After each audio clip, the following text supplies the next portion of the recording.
কচু বনে গে আব্বা আমি 5 পাস করে লাইছি। বাহ মাশাআল্লাহ, হাই স্কুলে ভর্তি হয়ে যাও। আব্বা আব্বা আমি তো মেট্রিক পাস করে লাইছি। যাও তাহলে বাবা, এলা কলেজে ভর্তি হয়ে যাও। আব্বা আমি কলেজে পাস করে লাইছি। তাইলে এলা ভার্সিটিতে ভর্তি হয়ে যাও গা। আব্বা আমি ভার্সিটি পাস করে মাস্টার্সও পাস করে লাইছি। বাহ, তাইলে তুমি বাবা এবারকার ইংলিশের আইএলটিএস এর কোর্সটা কইরা লাও গা। হে আব্বা আমি ইংলিশে আইএলটিএস কমপ্লিট করে ফেলছি। Now I am English. আরো কি পড়ালেখা করন লাগবো? পড়ালেখা করতে না মানে তোর ইংলিশে আইএলটিএস করাইছি কি লিগা? এলা বিদেশ যা, বিদেশ গিয়ে বড় একটা পিএইচডি ডিগ্রি অর্জন করে লই আয়। আব্বা আব্বা আব্বা আমি আয়া পড়ছি বিদেশতে। আব্বা আমি বিদেশতে না ইয়া বড় একটা ডিগ্রি অর্জন করে লইছি।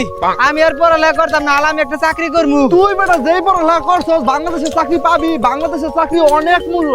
তাও দেখ একটু চেষ্টা মেষ্টা করে কোনো ছোটখাটো সরকারি চাকরি মাকরি পাস নাকি। ভাই একটা সরকারি চাকরির ফর্ম কইরা দেন তো। নাম কি? জয় সরকার। বয়স? বয়স 55। হইমি আপনার কি চাকরি করণের বয়স আছে? আপনার তো পেনশন লোনের বয়স হয়ে গেছে।